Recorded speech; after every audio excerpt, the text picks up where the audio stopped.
She said, hey, there's a man in here, there's a dog in here, it's like a whole thing. And we're like, wait, what?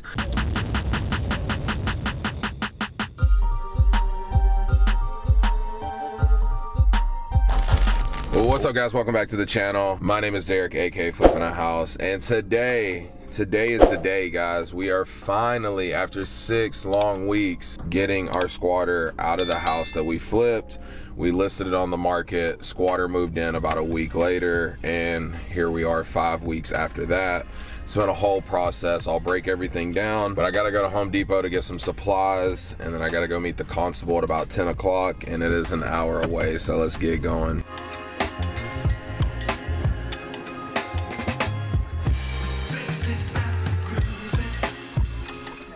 All right, guys, we made it to this side of town a little early. I'm in the truck here. I got a new camera. Like, we normally don't even do cameras on flips, which I know is dumb, but it's like we normally flip in nice suburban areas, so we don't ever have break-ins.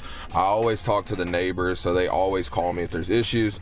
But of course, with the squatter situation, it's a particular different set of circumstances, and because we are on this side of town, like, we're in a very gentrifying area, right? So I probably should have done this from the beginning, but we made it all the way through the flip for the squatter to just break in. So if you guys are new here, let me give you a breakdown quickly of the situation. We had a flip. It was a nightmare flip. Like, we bought it at a really good price, and we just had a bunch of issues, as we do when flipping. Got to the end of it, flip went over, over timelines and everything. We listed the home. It was on the market for about a week and a half. An agent was really interested. We actually had 2 agents interested, and they were supposed to make an offer.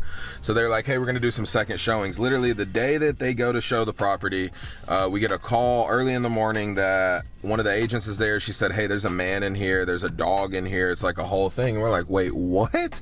She's like, I think somebody broke in. So I leave, I'm at the gym. I'd already been on this side of town that morning, but I came all the way back, drove an hour over here. I tried to enter the house, the guy wouldn't let me. I called the cops when I was on my way. They had already showed up. And the situation is that the squatter is a family member of someone who we bought the house from. Now, he was gone for the whole 4 months that we were flipping the property. He just popped back up, and since he was a family member and since he used to live there, he had an ID with that address. So in Houston specifically, and a lot of blue dot areas, we'll say, we have things such as squatters' rights, meaning if somebody breaks into a house, typically it takes more than several hours. Like, it typically takes like a week or a few days for them to be able to claim squatters' rights.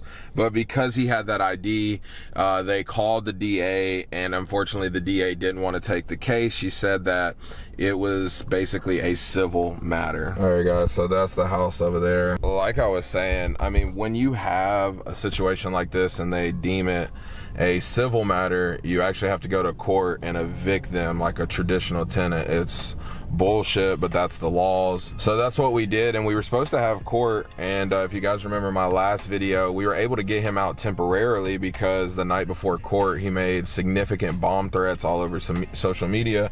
So we didn't know if he was going to blow up the courthouse or our house, and like this whole situation is just, it's insane, guys. I've dealt with a lot of situations. This is definitely the craziest.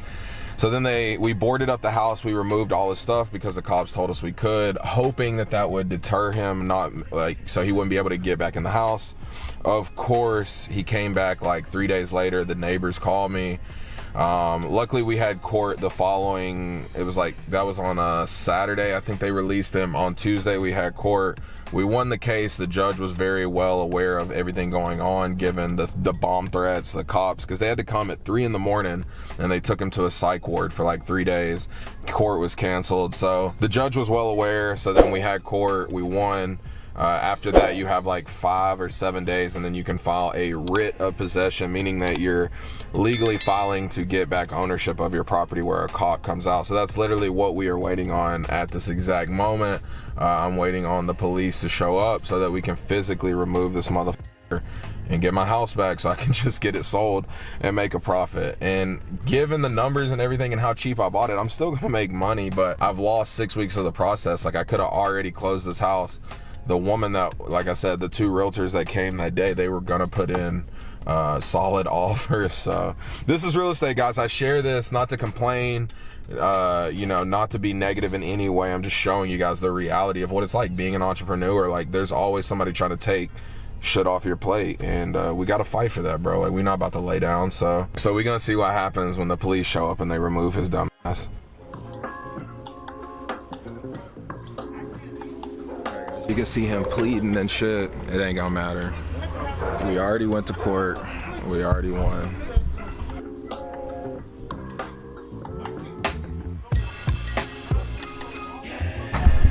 He a little mad because I threw his shit away, but who gives a fuck? And just to let y'all know, guys, he has a whole pit bull in here too. That was another issue that we had to deal with. So he's making him take the dog. I don't know what's about to happen, guys, but it could be interesting. On the positive note, while waiting here, I just got a contract to sell a flip, so that's a positive. I'm trying to stay optimistic, guys. He's still not wanting to leave. They've been inside with the cop. We're waiting on backup. It's a whole thing, guys. Just another day in real estate. I hear some more police. Oh, here they come. Here they come. Oh yeah, he pulling up. Let's see if we can get this man out. And he's out, guys. He's fucking out. Finally getting my property back. He's trying to find a leash for the dog. It's a whole thing, guys. It's a whole thing. We got the dog out, guys, so we're making progress. Where you guys at? They can start bringing things outside. Okay, cool. Hey, where are you? You can get started. Hey, we're good. Yeah, come on, you can bring your stuff outside. Yeah, hey, just start by trashing everything out, just like last time. We're getting it moving. His shit out.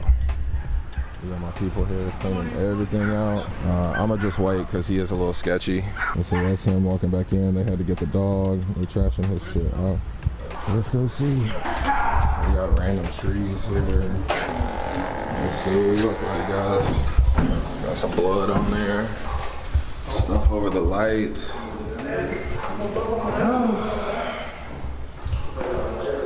Busted my wall again. He's in here washing clothes. It smells so bad.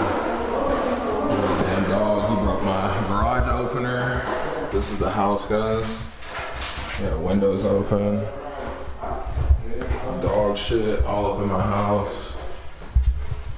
Kibble, more dog shit on my new carpets. Oh my God, guys. All right, guys, so it's been a couple hours and we've been able to get everything out. I mean, you guys saw the actual live eviction, but let's talk about some ways that you can avoid this even happening at your property, because I learned a lot through this situation, because we've dealt with squatters before, but it's never been to the extent like this where I had to actually go to court. And when I did have to go to court, they usually leave. I didn't have to physically remove them. First piece of advice that I was given, and this one should have been known, is getting no trespassing signs. So for all your projects, make sure you get some no trespassing signs. Number two, you can file what is called a no trespassing affidavit with the property when you close. Just it has to be notarized. This will help, right?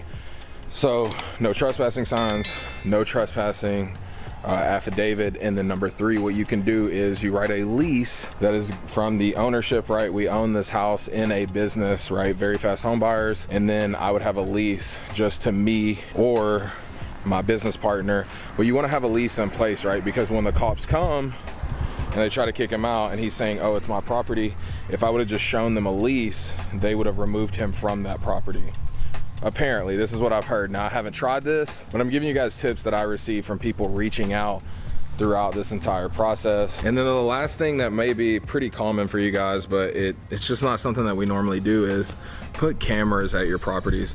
They have these cameras that run specifically off of cell phone data, so you can get a SIM card and install it, and then it'll run off of solar power. So that's actually what we're having installed this weekend. And like I said before, we normally flip in suburban neighborhoods where I know the neighbors, so it's like I don't really have any issues. But I mean, these are just some ways to protect yourself from squatters, guys. I mean, it can happen, and especially in places like Houston or anywhere that has squatter rights, where you have to evict them and it becomes a civil matter. But I hope you guys never have to go through this. Like I said, this was 6 weeks of hell, and it's gonna take me the weekend to get the property fixed back up. Luckily, he didn't do too much damage. My guys have pretty much already cleaned up everything. We got the yard cut. His trash is getting picked up today. So yeah, we're gonna take care of it. We're gonna get this property listed, get going again. But this is the reality of, you know, flipping real estate when you have multiple houses, especially that aren't in the best side of town. You know, this can happen, guys. So I hope you all learned from this video. If anything, it was at least a little bit exciting. And yeah, I'll update you guys when we do sell this property, because it's gonna sell very quickly, given the square footage, the area, and the price that we're gonna be relisting it at. I'm gonna drop the price a little bit just so we can get it gone, because I've wasted a month in holding costs. You know, these things add up. So yeah, if you guys made it to the end of this video, I truly appreciate you. If you haven't already, make sure you like, subscribe, turn on post notifications, and if you're not already, make sure you're following me on Instagram and TikTok. Until next time, guys, peace.